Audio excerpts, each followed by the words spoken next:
Hey, welcome back, my friends. Welcome back. Scotty the Trucker coming to you from the world's largest truck stop, Iowa 80. Why do you have bonus parking when there's over 900 parking spots? Explain that one. Other than laziness, I guess that's probably the easy answer for that. But anyway, I'm going to be very quick and get out of the way and let you just watch the video.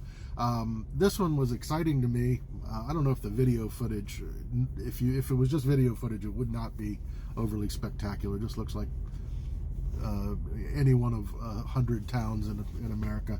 But the history behind it was exciting to me. This was a real treat. I've gone through New Mexico numerous times, I-40, back and forth, and I've always known, like heading west, I'd be going into New Mexico and knowing that to the south, and I'm kind of a history buff, I like cowboy stuff and Old West and that kind of thing, and I'd always known, because I'd looked it up early on, that Lincoln County, which is the county that, you know, all the Billy the Kid stuff happened, was south of I-40, you know, 30 or 40 miles south, I believe, of I-40. And it was neat enough just to be close and say, oh, cool, this is Billy the Kid territory. But I'd never actually gone through, like, the actual areas, Lincoln County, Fort Sumner, which is what the video is about. I actually got to roll through Fort Sumner on one of my routes. This was a couple weeks ago anyway, but still, really exciting. So anyway, just a little bit of history just so you know what you're looking at. Before the Billy the Kid stuff, Billy the Kid, all that kind of stuff happened late 1870s into the early 1880s. He was supposedly killed by Pat Garrett in Fort Sumner, July 14th, 1881. And you'll see through there, the video does, I do go past the Billy the Kid Museum. It's on the right. And heading out of town, there's a sign for Billy the Kid's grave. I think I've got a few pictures just to make it a little more exciting of his grave. And if you don't know anything about Billy the Kid, there is a controversy. He was friends at one time with Pat Garrett, the person that shot him, and many think that Pat Garrett let him go, and they came up with a deal. And you know, Billy the Kid would say he's dead and never resurface. I think that's more fun to believe. Years later, Brushy Bill Roberts, I know it was Brushy Bill Roberts, a guy in like the 20s or 30s, old dude, came out of the brush wanting to get this governor's pardon that he had wanted years and years before.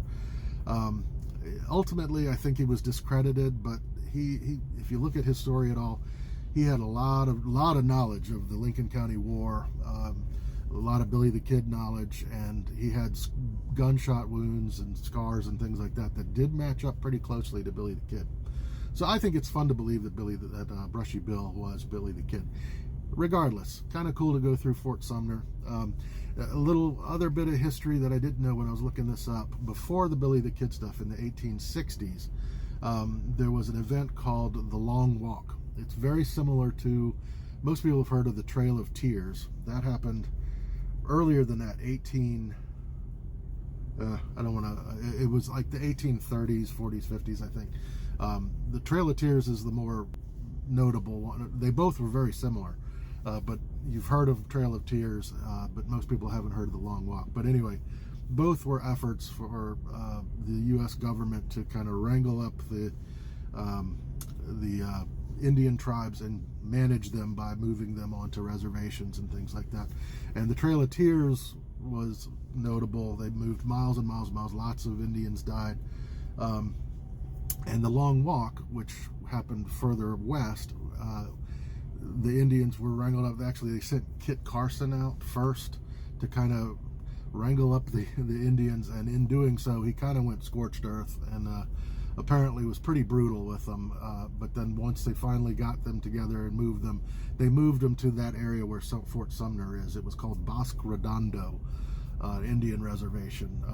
And I think, again, I didn't take notes, but I read up on some of this a little bit.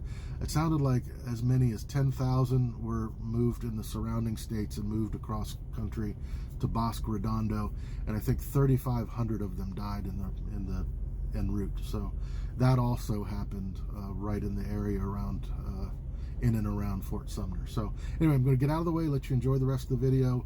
Again, this is Fort Sumner, Texas, Fort Sumner, New Mexico. And again, it was a real treat for me.